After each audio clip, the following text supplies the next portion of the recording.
Welcome to the first interstate episode of Carlton People. I'm joined by none other than Matt. It's Matt 411, I think, on Big Footy. But Matt, Matty 411. That's right. That's how I get around usually. No, it's good to put a face to the name, mate. First of all, great to meet you, and welcome to this episode of Carlton People. Mate, tell me a little bit about yourself, because the people aren't only meeting you for the first time. I'm meeting you for the first time, so it's going to be very authentic here. Yes, no, I like authenticity. Thanks for having me. Friend and fan of the pod and the videos. Love it. The preseason has been really great, and I've been really enjoying all the training stuff. It's great for Queenslanders like me, or maybe South Australians or WA people that can't get along to them live. Really good to get an insight and see how the boys are doing. Otherwise, it's a very long off season. A little bit about myself. I've got a bit of a different journey to most, I guess. I'm not a third generation Blue. I wasn't born into it. I don't have any memories of the 95 flag or the glory days, none of that. I grew up here in southeast Queensland, and I was actually in the rugby league heartland and followed the Broncos for a long time and still sort of do. But I've sort of come across to the Blues and AFL more so. But grew up not really liking it. I never questioned it really, but it was always just aerial ping pong, just a bit of rivalry. That's southeast Queensland for you. But then a mate of mine who is a third generation, I think, Blue, she's painted on, somehow convinced me to jump on board the Blues after we'd won our third wooden spoon in 2007, and said, look, come along, get a Guernsey. And then, I gave it a go. I got the number 4 emblazoned on the back for Gibbsy, who just, he was in his first year, and then turned up, had a look, watched Eddie Betts and Fev, kick the ball around. I think it was the Kangaroos at Carrara, and it was like 147 to 130. Just fell in love with the game since and got more and more into it. And now, was that 12 years on or whatever, 13 years on, I'm still here and just as passionate as any other. That's actually quite fascinating on a few fronts. First of all, converting from rugby, but secondly, coming into the supporter family at a time where things, let's be honest, weren't really great. Obviously, Coop comes next year, Juddy comes the year after, things start turning and looking good, and it gets exciting. But the fact that we're able to get you on board during the dark times tells me that I think we've got you for life. Yeah, I think so. And I think my partner did and still thinks I'm a little crazy, given that she's essentially only seen us really, lose, never really got any silverware apart from pre-season. It was an Ansett Cup or whatever it was. I tried to convince her that it's resilience building and that, it'll all be sweeter once we start, turning. And she just thought, I'm, losing my mind and, going to watch myself into depression. But, it is turning, and in a way it's really good that I sort of represent a new Carlton, that I'm not burdened by the past or, the good or bad times, that I essentially reset. And now sort of seeing us go, it's sort of, hopefully I'll, really start to see the next generation of Carlton success and then be able to pass that on to my boy who's already started, yelling out "Go Blues." Bless him, bless him. How old is he? So he's 2. So we've taken him along to a few games, but last year was a bit too young. This year might be all right. I think we've got a game on the coast, which will be right along there on the wing screaming out. Yeah. Matt, tell me a little bit about what the experience is like being an interstate fan. I've grown up in Melbourne. I moved overseas 3 years ago, and I was an international fan, so to speak, and watching games on a stream. You really miss being home and at games. And I guess you can relate somewhat. Obviously, you're still in Australia. You do get one game a year, in Queensland, unless you make the trip down to Melbourne. But what's the dynamic like for an interstate fan? And tell me some of the experiences that you go through, some things you wish you had more of. And just give me a bit of an insight as to what happens in your world. I think a lot of our experiences probably relatable to the interstate or international fans. I've become accustomed to 1 or 2 games a year, seeing them live. So most of my experiences is you know digital. So things like the forums and watching and Foxtel and watching the games back and connecting to people on Twitter and is really important. And seeing them when they had the boys came up to pre-season on the coast quite a few years, and that stopped a couple of years back, and now they go I think a little bit more north. But having those sort of little tiny moments of engagement directly is really important. I know, the early days when we got to the Gabba or whatever, we'd go out the back and wait at the gates when the boys had come out for that 2 minutes before they jump on the bus. So really, it's a lot more concentrated. Not to say it's any lesser, than a Melbourne fan. I would love to go along, and I've gone down to Melbourne a few times to see games and experience the G, which is otherworldly compared to what any other stadium has. But I guess being connected in different ways is the key to my experience. But I guess somehow still just really remain super into it. And I don't know, connecting to some of the other fans up here. I don't know whether I've attracted them, but I've connected and befriended a lot of other guys that are also like me, that are Blues here and go to 1 or 2 games a year and just pop down for the odd game. There's sort of a small network, and Big Footy's great like that. I've met a lot of other guys that are Southeast Queensland supporters, and staying connected that way is really, really important. So 100%. I know I've fed that back to the club as well in the members forum. And I think that's something that other people share as well, that they could probably do a little more, particularly with the interstate memberships, which I think I've had for 3 or 4 years now, to try and help them do that. But otherwise, it's really sort of individual based. You really got to be proactive in that sense, which I happen to be. But I think if they were a bit more proactive, the club, in trying to foster that, then maybe a lot of those fair weather supporters up here would jump on board as well. Yeah, I mean, I totally relate to what you're saying. I think we are moving as a sport in general in the right direction. Well, it's just natural. I mean, we're in a digital age now.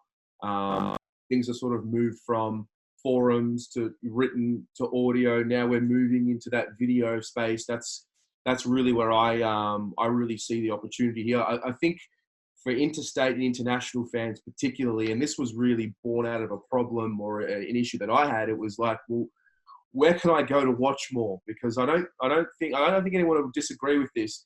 I don't think there's such thing as too much Carlton content. And I think especially when you are interstate or international and there is only a certain small window every year where you can actually watch the boys live and up front. And again, there are many things that we all wish the club would add. And obviously, there's only a certain amount of hands and whatnot. But I really do think, I think Big Footy was one of the first platforms. I think the forums were really the beginning. And then we moved into Facebook, and, we do have Facebook groups, and I'm really well connected with as many of them as I can.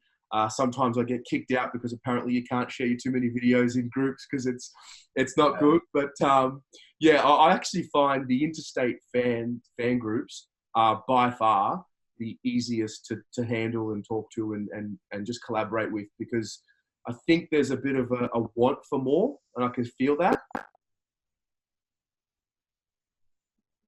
Yeah, absolutely. I think we're hungry, which is born out of lack of availability, which is, geographically, we've got to take what we can get to a degree. So we really make the most of it and digest it a lot more, which is, where you get those training reports and things like that, or the training videos from likes of you or Heath Buck. He's really great. We can't get enough of it. So, keep it coming, man. I'm a fan of the videos. So anything else that can get, fans, whether they're interstate or local, connected to the club is, like you said, can't have enough of it. 100%. Mate, run me through you did mention this, it was interesting when you were recollecting the first game that you went to and you recollected the score. It's funny how those little things stick out, but maybe run me through one of your favourite games, memories, whether it's been a game that you've been there in person or or a game that you've watched, something that really resonated with you, a particular moment. Talk to me about what resonates with you. I think that first game, I think the 2011 prelim against the Dons was obviously huge. Oh. That was probably the peak of, I guess, for me, given where I started, the peak of my success with Carlton, and it's probably remained the high point, which is a little sad, but I think the next decade we'll be able to easily better that. I think the Gold Coast training camps, which is a weird thing to say, not a game, being able to really connect with the guys and take photos with them and chat to them. I remember chatting to Lockie Plowman when he'd just come across, and he'd done his leg. He was basically sitting down watching Vision, and I was just leaning over the fence having a good chat with him.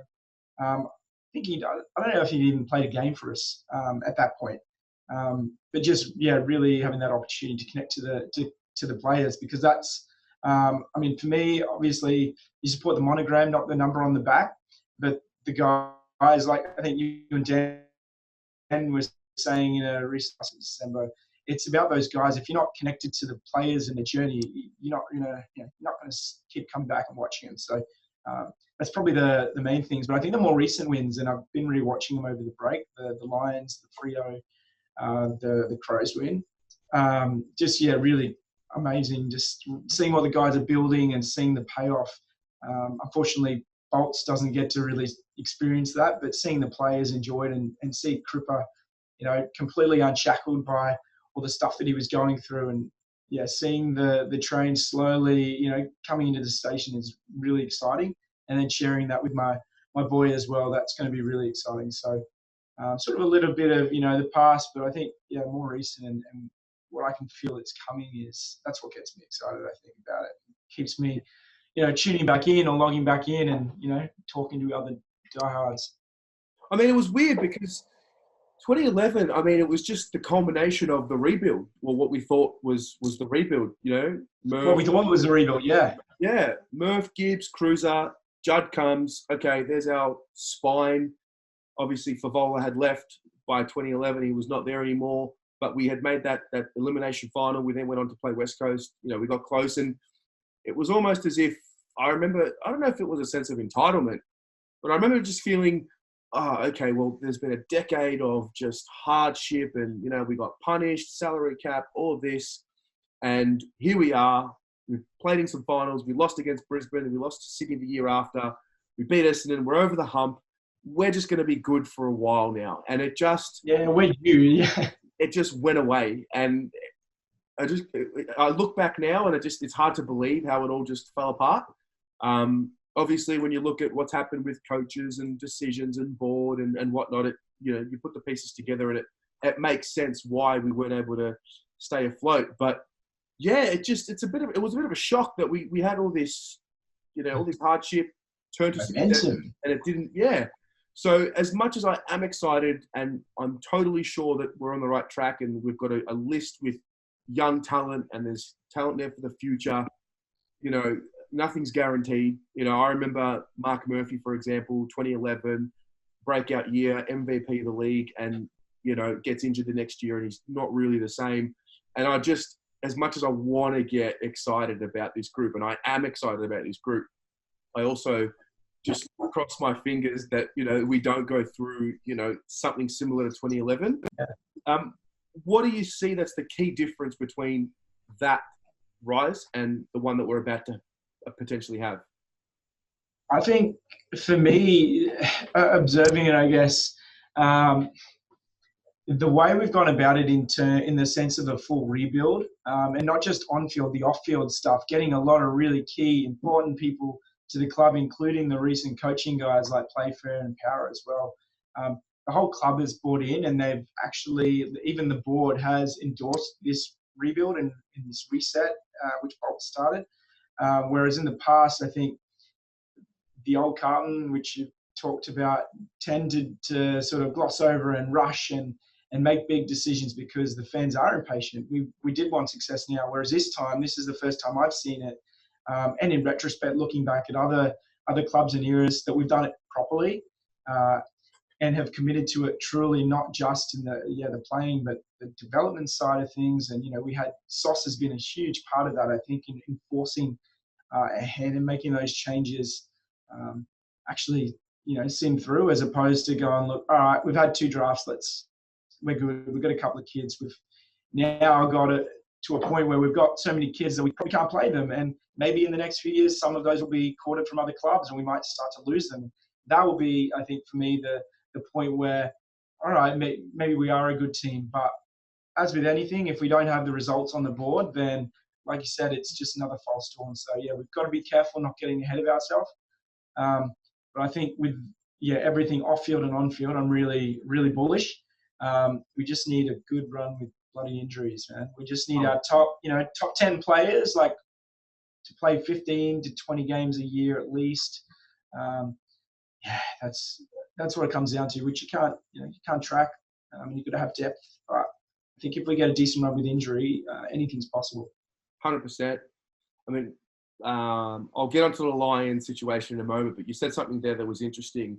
And that's, we have gone to the draft for, a long time. And we do have a lot of talent on the list. And when you think about it, some of the boys haven't quite developed and hit their peak yet. But when they do, we're going to have a really deep list. And if you look at the GWS Giants, for example, they're almost a factory now. Every year they churn one out. Someone goes to a Victorian-based club or whatever the case may be, but they get a draft pick back, and then they just keep churning.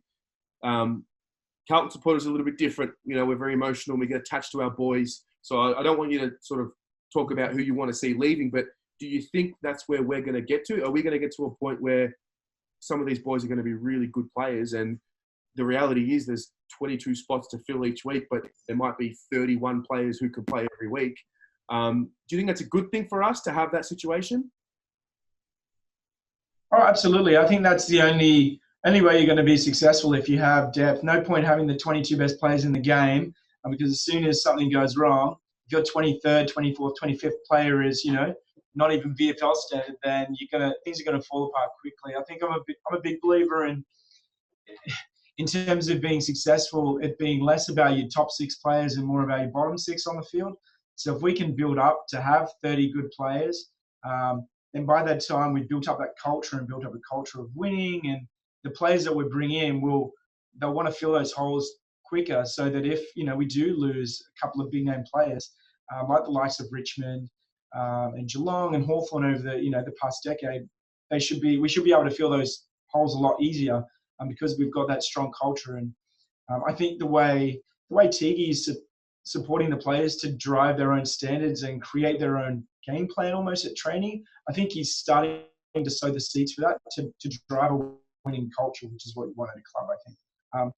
I think it's a good thing if in the next year, 2 years, 3 years, we've got clubs really banging down the door, trying to poach the likes of, I don't know if I want to jinx anything, but there'll be clubs coming for Harry and Charlie Hard, coming to the likes of Cunners and maybe even Jack, and going, look, we can give you a guaranteed best 22 spot, extra couple of $100,000 a year, and I guess then that's up to the leaders and the coaches to hopefully give those guys enough hope and love to want to stay maybe for a bit less to see the journey through, which I think, hearing a lot of what Crippers spoke about, he's huge on that.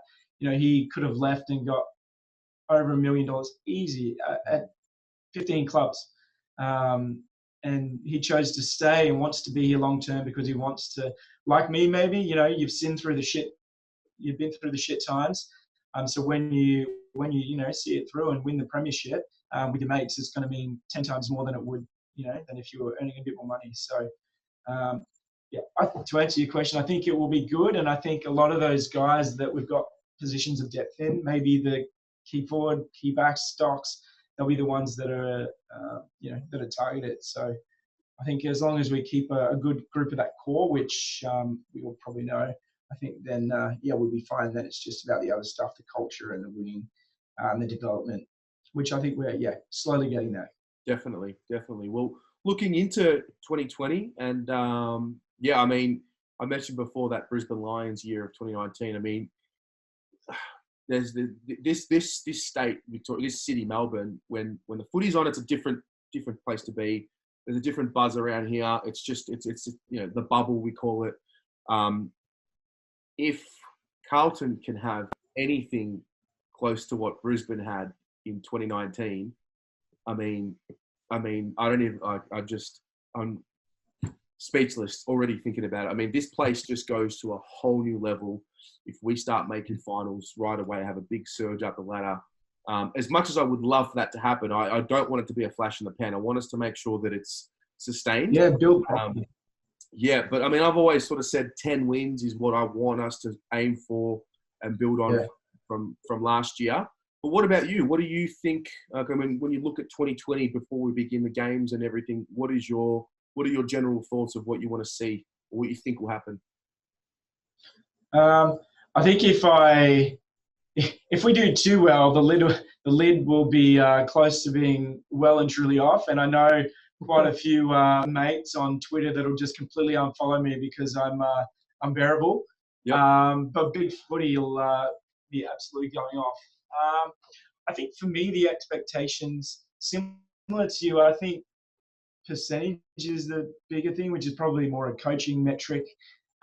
Maybe I've been listening to them too much, but yeah, lifting that, increasing the defense and just trying to put more on the board. I think the more experienced teams are still going to probably pip us a little bit more in closer games, but we saw in the back half of the year that started to turn already, and we are competitive. And if we can get our percentage close to 85, 90, and get up to 8 or 10 wins, then I'll be happy. Finals this year, I think, is probably, I don't know if it's too early. I don't think we should put any ceiling on it, on what the players can achieve. What Brisbane did last year was, I think I put a tweet out a couple of months ago. I think it was the biggest jump of any team in the last 15 years or something, in terms of just the extremity of it, from like a second or third last to third. Like, that's unbelievable. I don't know if we're going to see that again. And I think their injury list, momentum, and their draw, plus having Brisbane as a fortress, was, you can't replicate that. And even having Marvel, we know it's not the same. So I think even if we had as good a year, I think 10 to 12, 14 wins would be just as good. If we miss finals, I think there's going to be enough momentum that we're going to attract serious player interest like we started to do this year. And 2021 is the year that I think we could really bounce into the top 4 if all goes well. And we'll have guys like Walsh, Wieters, SPS that could all be pushing for All Australian, which so they should be. That's what they should be aiming for. Still gonna, keep the lid on and not get ahead of ourselves. But yes, it's very bloody hard when you are a passionate fan, as any fan knows. I'm really optimistic for next year. Just really hoping we don't have any huge setbacks injury-wise. I mean, Charlie's got me down like he has everyone. If we can get him and Harry, going early in the year, then I think we'll still go well. Yeah, I'm going to reel off a few questions for the upcoming year, for predictions for players and whatnot, and just to get your thoughts, so we can document them down and look back in a year's time from now and see how you went. See how it's really look. Yep. Give me your most improved player for 2020. I wrote a list of about 5 guys. I reckon it's a toss-up between 3. Actually, I'll go 2. I think Setterfield, if he actually stays on the track, do we even know is he even alive? Has anyone seen Setterfield?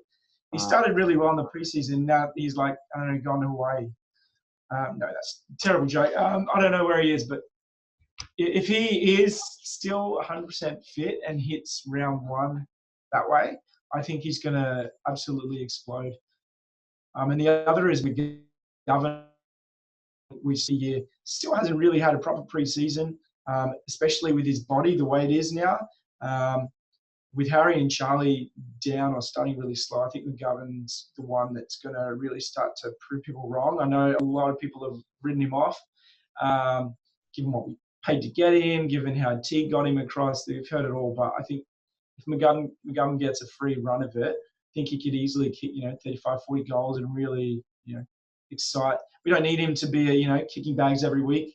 I don't think that's his go, but I think being an excitement machine taking hangers, kicking regular goals, and getting involved a bit more. I think he's going to surprise a lot of people. I was going to say Weeders as well, but he had such a good year last year. I don't think it'll surprise if he goes on and makes All Australian, which is genuinely where I think he could finish 2020. A lot of non-Blues supporters will think we're crazy, but and he's an absolute gun, and he looks like he's ready. Yeah, no, he's looking incredible in training. So is McGovern. McGovern, I mean, skin folds, only tell half of the story, but I mean, I saw him train. I was back in Melbourne for Christmas last year for one session. I saw the Christmas session. It was evidently the same session where he hurt his back. And look at his body then and look at it now. Mitch McGovern's a completely different person. So I can only assume that being a little lighter and leaner is going to help his movement.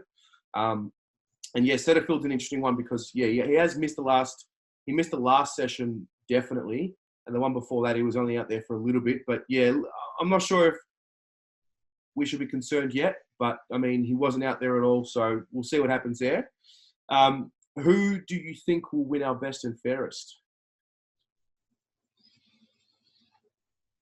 I'll go beyond the obvious because I think Crip is always a chance, and I reckon he's a good shout for the Brownlow. So outside of him, I saw a guy. I think his name is Windows. Shout out on Big Footy. Put a really good training report out. And he was super bullish on my boy Doc. Yep. Who it's a bit silly to say that now because he's a superstar, but back when he was drafted, and then I wanted him when the Lions got him in the draft, and rapt to have him over here given he's a blue bagger. But the way he's got himself ready for next year, I would not at all surprise to see Doc rebound. And I know everything about ACLs and people write him off. Wouldn't be surprised if Doc rebounded really well and took out the best and fairest. Not sure about All Australian because there's a lot of great players in that position now, but wouldn't be surprised if Doc played 22 games and was one of our most important. Yep, I like that. I like that a lot. Last one, who will lead the goal kicking? Oh, I mean, it's a lot more open now, right? With the two key guys, Yeah.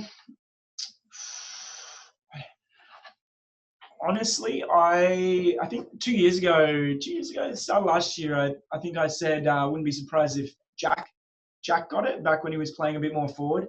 Obviously, then he got thrown around, so it was a bit harder to kick goals from the mids. But I reckon it'll be more of a shared thing. Like this year, Harry got 32, Gov got 20, mid-20s or something. I think it'll be close. I'm gonna say McGovern, closely followed by Eddie, Harry, and Charlie, depending on how they get up. If Harry's ready by round one, he should. But yeah, just injury concerns at this time of year really derails your season. So I'll go Gov, which I'll probably be proven well wrong on, but he could easily kick 35-40, as the other three could. Yeah, well, I think also when you look at the fact that, I mean, it seems like Charlie's going to not be there round one. Harry, we know, has had an interrupted preseason already, even though it is only, pre-Christmas or was pre-Christmas for what he had missed. So you think the opportunity opens up in that forward line for McGovern. I actually read a stat, I think it was yesterday, that said that the three of them have only, together, they've only played 8 games in, Yeah, and that's telling. And when you look at the list, I mean, we started the rebuild with the defenders, and we really locked them down to the point where now we're pretty deep there. We drafted the midfield, the forwards. Sorry, so we've got those spine players. The midfield, I always thought the midfield would come on a little last because we drafted those players after the defenders and the forwards, but I'm starting to think that I think the mids will start rising this year, and the forwards might be where we're lacking a little bit. It's where we have lacked our scoring power. I know we've obviously gone and got Eddie, and I know we've got Mitch, and he's fit now, but there's just a little bit of uncertainty with this forward line with me. We haven't cracked it? Yes. And I know that Tigi's been an offensive coach for the Crows and he did really well there and he's got the runs on the board there, but we have to see the forward line click first. Yeah, I think there's like we did the consensus, and the consensus 22 or 6 or 7 forwards is good. We've actually got a quality 6 or 7 for once. Gov, Harry, Charlie, Jack coming in, Eddie, and then the million rotating forwards. Gibbons is probably the one that goes in there as well as Fisher. I think the quality there is amazing, and if those younger guys come on or start to come on, it'll be great. But like you said, yeah, it's about cohesion. And if we can get, another 10 or 15 games with that, the best of those 6 guys together, then it's going to come on really quick. And like the defense, a couple of years ago, really start to be a strength of ours. And then, yeah, if you've got 2 out of 3 lines performing fairly well and cohesive, then the other one can easily, it lifts. So yeah, I think you're right on that one. The midfield's doing all right though. I think we'll be okay with the midfield. I think for me, it's just a matter of who's going to step up and who's going to put their hand up for that best. Because like I said, we've got a lot of depth in there now. There's a lot of conjecture about who might be in there. Outside, maybe the 4 or 5 guys. Who do you see as our best midfield mix, assuming everyone's fit? Yeah, I mean, I think so. Cripps, Walsh, Murph. I still have Ed Curnow there. I think Setterfield is that 5th one, and I think as that 6th mid. I really do think Zach Fisher is going to be someone that will step up and become a real mainstay this year. Just watching him train, the footwork. He has this unique footwork where he can just move and maneuver in tight spaces, and I think it's a real talent of his. And I've been watching highlights of a few years ago, and he's just a little skinny boy. So he's definitely running a lot better. I think Gibbons can even push into that 6th or 5th spot as well if he has a full preseason and really gets to have a crack at it. And then you've got that next wave of Dow and O'Brien, who I think are just going to be slightly on the outer just due to the depth. But I hope that they can push their way in and maybe push Ed Curnow out because, I mean, I love Ed, but I would love Paddy Dow to break through and say, right, no, it's my time. So my spot, yeah. Is that going to be this year? Is that going to be next year, the year after? I'm not sure. But, yeah, that's, in a roundabout way, that's how I see it. I think you touched on Gibbons. He was in that group of 5 players I'd sort of noted down. A lot of people like Garber writing him off, I think. And people forget that he's a 3-time listed medalist, just an absolute ball magnet. He's hungry. He didn't really have a preseason with us last year because he got, while he was sort of on the outer, he was still, didn't have any certainty at all. So now having the certainty in there, I think he's one that could easily play another 20 games for us this year. And be best 22, even though on paper, when you look at it, you're like, well, there's other talented guys easily that go ahead of him. I think every team needs a Gibbons type. And I think he's going to be that guy. He might play a few roles, kick 10 goals up forward or whatever, but yeah, he'll be there, I think. He's hungry and he's a little pest. He's competitive, I think, which is something that's probably kept Ed Curnow in the team for so long, is competitiveness. Absolutely. Well, mate, thank you so much for your time. It's been a pleasure to meet you and chat with you. Like I said to you before, don't really need a script. It just flows naturally once you start talking about the boys and the club. I really appreciate your time. And, mate, you're more than welcome to come and have a chat with me anytime. Beautiful, mate. I really appreciate your time and the chance to come on and chat Carlton. I think there's not really many opportunities around here where I work, given it's, Southeast Queensland. But yeah, whenever I get the chance, it's hard to stop. So no, I appreciate it. All right, mate. Have a great day and go the Blue Boys. Thanks, mate. Talk to you soon. Cheers.